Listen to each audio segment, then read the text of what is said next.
Hi, good morning, good afternoon, and good evening, depending on what time zone and what country you are in. We welcome you to this show that we are running now live. And the next speaker, who is from Jordan, he is Dr. Ali Qasim, and he holds the CEO position of Ali Qasim International. He is an international leadership keynote speaker, people and organizational development consultant, columnist, and author. He has 18 years of expertise in this field. He is certified in directive communication psychology, everything, DISC profiling, a member of Global Speakers Federation, Global Trainers Federation, American Institute of Business Psychology, Malaysian Association of Professional Speakers, Society of HR Management, and the American Society for Training and Development. And the mission of Dr. Ali is helping those who are doing poorly to do well, and those who are doing well to do better. So, ladies and gentlemen, I would like to invite Dr. Ali here to present to you his topic, the inseparable skills needed by HR managers. Over to you, Dr. Ali. Thank you so much, Lily. Thank you, and thanks everybody of the team. I hope my voice is clear and my picture is clear. Okay. All right. Okay. You might be wondering, what is this extraordinary handsome man will share with us? Well, organizations in general, not from today or at this moment, have faced and still facing many difficulties and problems. And with this COVID-19 issue, organizations in general find it so difficult even to survive. And no industry is exceptional. All sectors, all industries, including governments, find it very difficult to continue their work as usual. This leads us to the saying, business of any kind, anywhere, regardless of the industry, business as usual is over. Organizations can't continue doing their business the same way. They can't continue relying on the same kind of performance. They can't rely or still rely on the same kind of attitude with the people around. Organizations must take a different approach, different way, different methodology, different kind of plans in order to survive. Any organization would like to survive. Any organization would like to compensate whatever they lost during this crisis, has to do and have a different approach. Today we will be talking about inseparable skills. Skills together. You can't separate one from the other. That needed by HR managers and also by any manager in that matter. And it's a great honor to be here with you today with my colleagues. Why I'm so honored? You see, only the best people, only the very best people of any organization in any field that will take the time, will sacrifice their time and effort to come to a learning session, to come to listen to some advice. Only the fine people, only the very best will come to such learning conference. That's why I believe anybody is listening to my voice, anyone among you listening to my voice among the elite group. And for that, I salute and respect you. The subject or the topic I'm going to share with you is about the inseparable skills needed by HR managers. But before that, we have a question. Now, who consider an HR manager? Who is an HR manager? The norm, HR manager is the head of the HR department. the head of the HR department. No. The HR department or the head of the HR department is in charge about one part of the HR issues. All managers are HR managers. When we talk about human resources, that is the human being with everything they have, their aspiration level, motivation, problem, skills, knowledge, talents. We're talking about all these. Every manager, any person, the moment he or she got a position in charge of somebody, he is an HR manager. You see, HR in general, human resource management, goes for four parts. Four parts. HRA, HRU, HRE, and HRD. HRA is a human resource administration, which deals with bylaws, rules, industrial relations, payroll, etc. These are the administration of a human resource. This is the major job of the HR department. Big organizations, they will separate four simple departments, small departments, under the umbrella of the HR. Some other organization will outsource. So the first one is a human resource administration. The human resource administration deals with anything to do with rules, bylaws, employee relations, etc. The second one is human resource utilization. Human resource utilization. This one deals with recruitment, selection, placement, appraisal system, compensation, and the plan. This is a different entity, different department, should be. But not many organizations put also the load in the HR department. Third one is the HRD, which is the human resource development. We're talking here about education, training, and development. The last one is the environment. HRE, as I said, is the HR environment that is dealing with health and safety, job enrichment, job enlargement, and organizational development. These four entities should be under the umbrella of the HR management department of the organization. Some organizations put the whole load in one department, in one HR manager. Some organizations outsource some staff or some of these parts.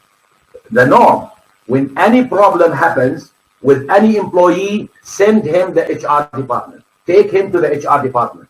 Let him deal with it. Hello, HR manager, come. I have a problem with Dr. Ali. Please solve the problem with me. It shouldn't be this way. Why? Because the HR manager hardly can see the employee. Only my immediate manager, my immediate supervisor, my immediate boss will see me almost every day. So the HR department will be last. That's why these skills that I'm going to mention today supposed to be learned by majority on every manager. Now, how important a manager is. How important a manager in an organization. Let's see. If we ask a question in general, why do organizations fail? When I say fail here, fail to achieve objectives or fail completely. Why do they fail? One answer. The answer is organizations fail because managers fail. Managers fail not in numbers, not in their technical skills. Fail with one important factor, dealing with people. Dealing with people. So how important a manager is. When I say a manager is the person in charge. Team leader, supervisor, department head, the CEO, the person in charge. Depends on the situation. How important the manager is. The manager is the dynamic, life-giving element in any business. Whatever is the organization, government, non-government, for-profit, non-profit, the one who manages the issue, the one who manages the business is the dynamic, life-giving element in any organization. Without an effective, good manager, without a good manager, whatever resources we have will remain resources. It will never become production. Whatever resource we have, it will never become production. The performance of the managers of any organization, how they perform, how they do, can determine the success or failure of that organization. how they perform, determines the success or failure of the organization. Indeed, it determines its survival, whether this organization will survive or collapse. And in this competitive economy, in this crisis that we have, in these problems that we have with lack of resources, etc., etc., the performance of organizations' managers is the only effective advantage that organization can have. Computers can be copied. Furniture can be copied. Ideas is not a business resource. People can come with ideas. But people and their performance is the most and the one and only effective advantage the organization can have. That's why it's very important that the organization focus on training and educating managers in order to do much better. Now, there are some skills, and I will focus on the most important one. There are skills that you can't separate them. Any manager must have them. If you are lack of one, sorry. You must have these 4 skills. The number one is technical, meaning you should know as a manager everything related to your work, A to Z, regardless of the job. The second one is the administration work, paperwork, etc., etc., rules, regulations, laws. You should know all this stuff. The third one is very important because as a manager, you are the problem solver. You are the decision maker. So the skills of problem solving and decision making is very, very important. The most important one is human relations. How to deal with people. How to deal with other staff. And I'm talking here about every manager, every person in the organization, especially HR because dealing with more. Why human relation is so important? Why? Well, because it doesn't matter how brilliant a manager is. It doesn't matter how talented the manager is. It doesn't matter how technically skilled a manager is. He or she will never be an effective manager unless and until he gets or gains the willing cooperation of employees.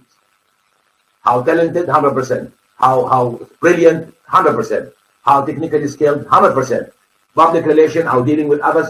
0 or 5 or 50. Sorry. You will never be an effective manager until and unless you gain the willing cooperation of others. Managers, all of them, or most of them, or majority of them, know that. They know. And for them to get the most out of their employees, to get the gold out of these people, to mine the gold out of the people, to get the best out of them, they know they must get or gain the willing cooperation from them. They know that. That's why they are doing their very best. Managers in general, they are doing their very best for what? To create one thing. To create one important thing. That is positive inner work life. They are trying to create positive inner work life. What does inner work life mean? It's the flow of emotions while at work. How do I feel when I'm at work? Am I a person who said, thank God it's Monday, I'm going to work? Am I a person like that? I'm so happy, so excited. Oh my God, so excited. I want to go and meet Lily today on Monday. Am I so happy to go to work? Am I giving my full performance? Am I living happily at work? Or, oh, thank God it's Friday, tomorrow no work. Thank God, I don't want to work. Thank God it's Friday. What type of person I am? Organizations and managers and CEOs focusing so much in getting the inner, positive inner work life. Why? Because if you want to improve results, people, the internal customers, the staff, the employees must be happy. If we don't have the happy staff, understanding staff, well, trust is there, respect is there, it's difficult for us to get better results.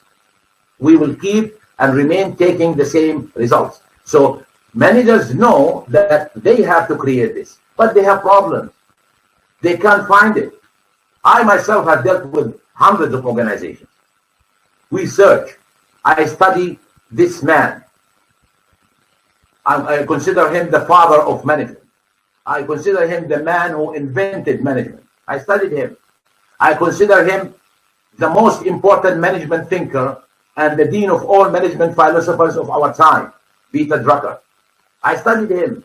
I studied Dweck and Elliott, the goal orientation theory, how to motivate people. I share it also with organization. I studied Adams. I studied Hertzberg. I studied McGregor. Even the best psychologist in Harvard history, Skinner. I've studied. I have all his books. I studied Maslow. I studied so many. Something is missing. Something is missing. Something was and still missing. Why things doesn't work? You go and make a survey for any organization. Are you happy and satisfied in your work? No. Will you do so and so? No. Why? Even though this work or these works are so fine, so good, but something was missing. I was in Brunei in 2014. Since end of 2011 until the story is we were looking for a methodology that is easy to be understood. When we mention something, when we explain, for example, something to our staff, easy for them to understand and absorb. We knew that the definition of attitude, for example, a psychological thought that is expressed by evaluating a particular entity with some degree of favor or disfavor. Excuse me, what is that? We need something simple. Attitude is the way you feel about something, someone, or event. Easy. We need something easy that our staff can understand. Not to go for a training program and they come back when you ask them, how was the seminar? Oh, sir, the food was good. We don't want that. We need people when they come and say, I learned something, I have gained something. So we were looking for a methodology easy to be understood. We were looking for something that easy to use and apply at all levels. It doesn't matter. We give it to the janitor, we give it to the manager, it doesn't matter. The tea lady, they should be able to use this methodology in order to improve. We also were looking for something that deals with specific issues. Something deal with specific parts, specific problems to solve it, like time management, like acting, what we call badly, like performance poorly. We were looking for something to deal with specific issues, solve it at a time. At the same time, that methodology that we were looking for must give us fast results. Has to give us fast results. I was in Brunei at that time, and my friend, Mr. Koma, came across, in 2014, I think, beginning of 2014, came across directive communication psychology. We had a small meeting. What do you think? We discussed. Then we spoke to this handsome, the awesome. Sorry, I'm saying awesome, not handsome. And we discussed with this awesome man. The first letter of his name is Arthur Kármazí. We contacted him. I think Mr. Koma contacted him, and we knew that his coming next session for train the trainer certification will be after a few months. And Mr. Koma couldn't wait. Myself also couldn't wait to see what is this directive communication is all about. And it happens we called him to train 3 of us, to certify us as certified trainers. Myself, Ms. Matet, Buchu, and Mr. Koma. Thank him for that. Now, when we met Arthur and we gone through the DC psychology, I myself found the answer for so many issues that used to be weighing in my head. That this DC psychology, dealing about the most important thing, which is how people act and interact in groups. Not when Ali is alone, that is Ali alone.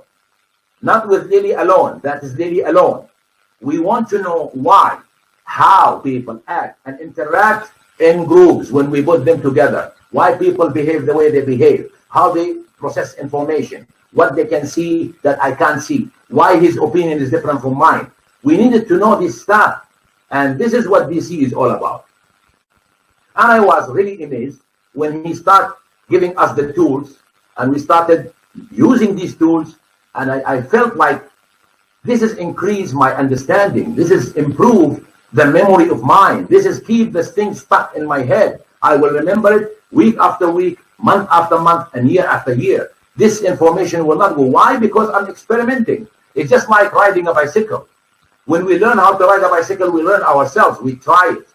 Even though you don't ride the bicycle for 10 years, you come back after 10 years, you still can ride the bicycle. These tools are very important. I was impressed. I was really impressed. And I remember I spoke to Arthur. I said, Arthur, if I join your staff, these things, with my programs, that's it. When we join our programs, what we have with yours, that's it. This is a solution for organization. And in 2014, we became certified as director communication trainers. Then I keep searching and studying, searching and studying. And since then, I associate DC psychology with every single program I deliver to organizations. Sales, negotiation, motivation, management, leadership, whatever seminar I'm using, I will associate and use DC tools because it's so beneficial. Trust me, trust my word, it's very beneficial.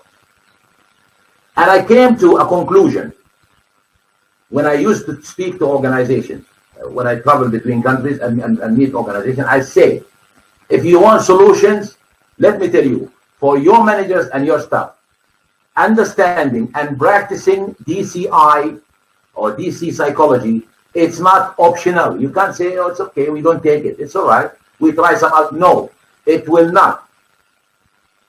It will not. So, it's not optional.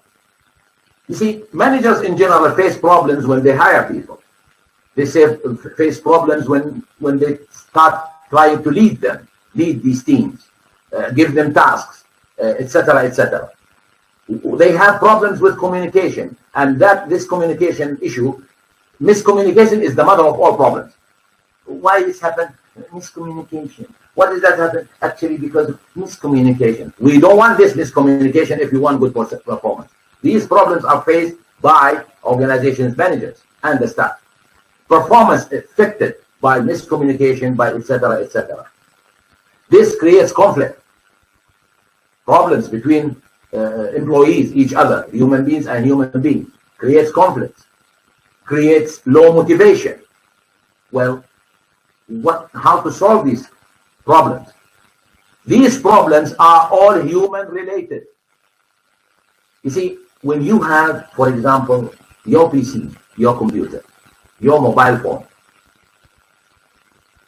got some problem. The mobile phone, what do you do normally? If you can't repair it yourself, you will carry the computer or the mobile phone and take it to the shop. To do what? To fix it. Please fix this. Now, when you have a problem with Ali, what do? You take Ali to the workshop and say, please fix him? No. To fix the problem between you and Ali or any other person, you need to understand the person. You need to know how he sees things, not the same like you. You need to know what is his emotional drive. You need to know why he does things. You need to understand how large is his circle of tolerance. You need to know all this kind of stuff in order to deal with him correctly and win his heart and respect.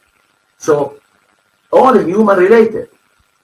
This leads us to the 4 human relation fundamentals. Human relation fundamentals, these are timeless, unchangeable. They exist since time immemorial. They are there. If we want to deal with any human being, any other person, group or one person, these fundamentals must be in our head all the time. We can't split them. The first one is human dignity. It can't be touched. It's just like a glass. When you break it, it's impossible to get it back. You can put some silicone or some glue or whatever, but it will not be the same, no matter what we try. Human dignity. Put this always in mind that you can't change it. Human dignity is number 1. Number 2, people difference. People are not the same. Even they look alike, even they are twins, but they are different. That's what they have different inspiration level, they have different motivation level, they have different skills, different thinking, different philosophy, different talents, different ideas. They are different, totally different mood. They are totally different. That's why it's a very big mistake. It's a huge mistake for any manager to deal with everybody the same way. You can't deal with people the same way. And how can you do that and deal with each other in different way if you don't understand them? It's really a mistake for managers to deal with people the same way. Just take it this way. If you have kids at home, and let's say the objective is that you want to take them to school. The objective, 3 of the kids must go to school. The first one, let's say 9 years old. All you have to do is just knock at the door. Wake up, school time. And the boy will get down from bed, go to the toilet, wash, brush his teeth, wash his face, dress, get ready and go. You did not do much with the 9 years old one. You didn't do much. The second one, you knock at the door the first time, the second time, the third time, and that boy keep on telling you, this extra little bit. It's 5 minutes. You keep going in and out, then finally he will go. Different way from the first one. The third one, you have to go maybe. You have to go, give him some chocolate, carry him or her, wash the face, change him, etc. Then 3 of them will go to the school. Objective is the same. The way we deal with our kids is different. Same, there is no difference. We have to deal with employees, not to that extent, but you need to deal with employees in different ways. However, you treat them equally. You don't take your kids, for example, and say, you take only plain rice, you take only plain bread, and you take chicken. We don't do this. We take them to the restaurant and let them eat what they want. So we deal with them differently, but we treat them equally. So people are different. This must always be in mind. Next point, a whole person. When you employ Ali, you don't only employ his hands and his mind. You employ Ali with his habits. You employ Ali with his talents, skills, problems, aspiration level, motivation level, knowledge, philosophy. You take the whole lump sum, the whole thing as a person. You can't tell Ali, please leave your problems outside the door. Ali is not a computer. You want to delete the file, shut down. It doesn't work this way. You are dealing with a human being, so we have to understand that when I have Ali, I have the whole Ali with everything he has. One important last point for this is the causal behavior. Causal behavior. People do things for reasons and don't do things for reasons. That's why understanding emotional drivers is very, very important. Why Ali does it, why he works so hard, what is he expecting, what is his 3 top motivational or emotional drivers, what really makes him so excited, why he's doing all this, what is he expecting. It's very important to understand. Sometimes people say, no, wait, no. I have to deal with everybody the same way, and I don't have to understand his emotional drive because he's taking salary. He is taking salary. Excuse me, the paycheck is not a reward. The paycheck is not a reward. People do the pay does not stop. People are getting their pay, whether they perform 50%, 40%, 60%, you won't fire them. They still perform and they're taking their salary. You have to find another way to increase their performance if you want higher. You need to find a way. So people do things for reasons. That's why it's imperative, it's important, it's necessary for us to understand what drives our people to perform better. As I said, understanding and practicing DCI or DC psychology is not optional. Take it this way. Let's talk about, for example, brain color. We have 4 brain colors, and I think my colleagues spoke about it before. Imagine you are using blue glass. Blue. What you see in front of you now, you see a globe, which is blue color. That blue color, myself, I cannot see everything in the same tone. I can't see. Some light tones, I see it white. I can't see exactly what the other person who is different from me sees. I might think, well, they should see it the same way I see it. No, because not everybody is using blue glasses. If I just use red glass, It's opposite what I am seeing. If Arthur is next to me, comma is next to me, what I can see while using the blue is totally different. It's the opposite what is the red seeing. If I can bet my life, if I am red, using the red, I can bet my life that I'm right. And the person who's using blue, he can bet or she can bet her life that he is right. Now, we are both right. We are both right. It's just how we see the things, the ideas, the projects, according to our genetic color grid. Imagine you are in an office and a lady works for you, come to your office, crying. What's wrong? You ask her, what's wrong? What's wrong? Tell me what's wrong. Come, please, sit down. Sir, actually, yes, I have a problem. Yeah, what's the problem? Yeah, tell me, what's the problem? Well, sir, yesterday, actually, we wanted to go for dinner. I invited my sister. She came to my house. Then we wanted to go for dinner. And actually, we didn't find anything for us to eat. But finally, we think of pizza. You know, pizza is nice, especially when it's crispy, etc., etc. It's really nice. But we were looking for a place. Hey, tell me what's your problem? Why? Because I'm green.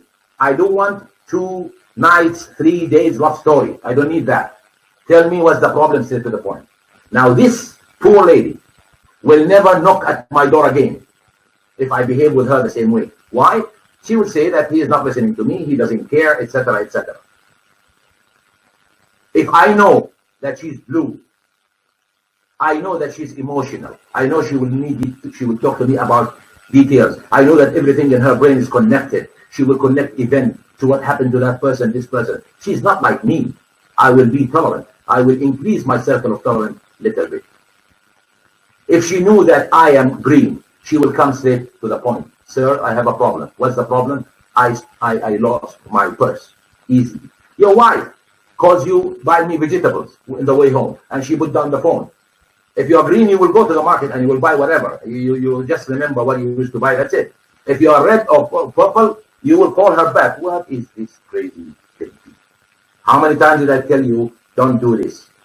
My brain is not computer. Send me a message in details what you want to buy. See the difference? When we know this, not only at work, but it also helps us in our life. We humans sometimes pass our limbic and cognitive brain and go straight to our lizard brain, our reptilian brain. That's why we act in a way that makes us regret later and make other people angry with us. We also eliminate blame, this DC, because blame is a culture that is really very poor. It's the lowest culture.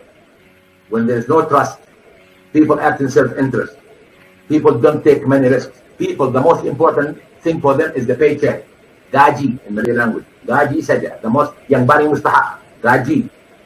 Meaning the most important thing is the salary. This culture is really low. And I think Arthur mentioned earlier that it's really kill performance and productivity.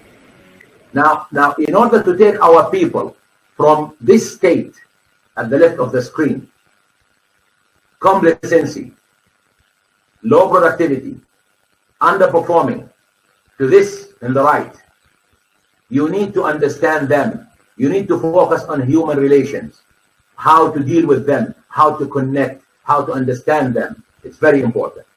And even you want to have a total global organizational culture change.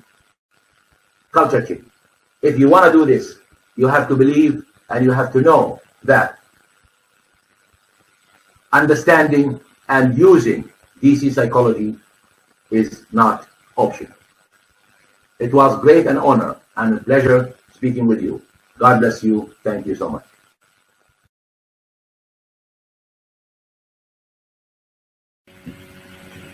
Thank you, Dr. Ali. That was really an awesome presentation that you have done, and you have brought up about color brain and emotional drives. Yeah, good.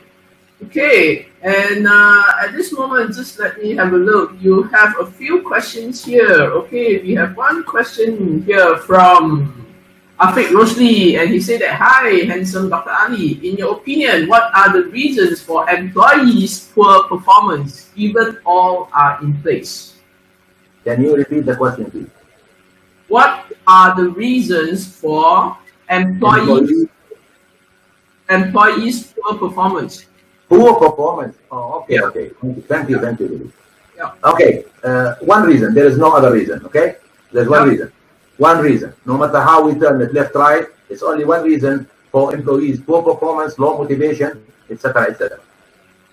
What is that reason? I'm telling you. The manager, the person in charge. When I say manager, I mean the person in charge. Could be supervisor, could be the department head, whatever. The manager did something wrong for the employee. Yeah. People do not perform when they are wrong. If the manager did something wrong to the employee, he will not perform. Dr. Sanjeev will come out now. He said, come on, Dr. Ali, the smart guy, Dr. Sanjeev. Is he here? Dr. Sanjeev will come and say, come on, I never did any mistake. I never harmed him. I never wronged him. Fine. If the manager did not do any mistake, means the manager failed to do something right to the employee. So either the manager did something wrong or the manager failed to do something right. In general, we can just lump up poor performance happened because of poor management. Thank you. Ooh, wow. Okay. So, but having said that, right, the manager may not acknowledge that, I am not wrong. Yeah, in that situation. Okay. Anyway, let's move on, right? Since you talk about culture a little bit, right? Do you think now, in the leadership context, is leadership skills something that is that people should emulate, or leadership is about the culture of that organization? Leadership is about the culture of the organization. No, the question is: should people learn leadership skills, managerial leadership skills, or what? I didn't get your question. Yeah, should people emulate, the leadership skills? It's not just okay. Leadership skills, right? Should Okay. they copy it, or leadership is about organizational culture? Oh, copy it? No, definitely no. We don't support that there is one standard leadership style that to follow it. No, but people must understand that management and leadership. Let me just elaborate a little bit if I have a little time, just 2 minutes. People say that every leader is a manager, but not every manager is a leader. And it's common understood by everybody. I don't agree with that. You see, work and leadership and management, imagine it as a river, two banks, left, right, or right, left, two banks. And the person is swimming in this river. Where are you? Are you in the left or in the right? Here is 100% management, here is 100% leadership. And you're swimming in the middle. Where are you? Closer to management means lower position, you need more management skills. Higher position, you need more leadership skills. The higher you go, the more leadership skills you need. Okay? That's what means every manager must learn leadership. But managers must learn leadership the right way, meaning understanding that leadership is an ability and practice to influence people to move towards achieving goals. Must understand that. Which style should I follow? Dr. Ali style? Arthur Karamanzi style, Levy style, Dr. Sanjeev style? No, follow your own style, but correctly. Create your own leadership identity, not following somebody. Everybody is different. As long as you have the power to influence, which is the definition actually, the shortest definition of leadership, influence. If you can practice that in your own way, you don't have to follow somebody else. We don't support that. Everybody is unique in his own way. So learn what is leadership, what subjects, what skills that you need to influence others, then you are a leader. And when I say practicing, you could have all the skills as a leader. You could have all the characteristics, but unless you practice, unless you have followers, you are not a leader. Thank you. Okay, thank you. One last question, Dr. Ali. Right now, moving on post-pandemic, do you think there will be any changes how management, or leadership skills should be? How?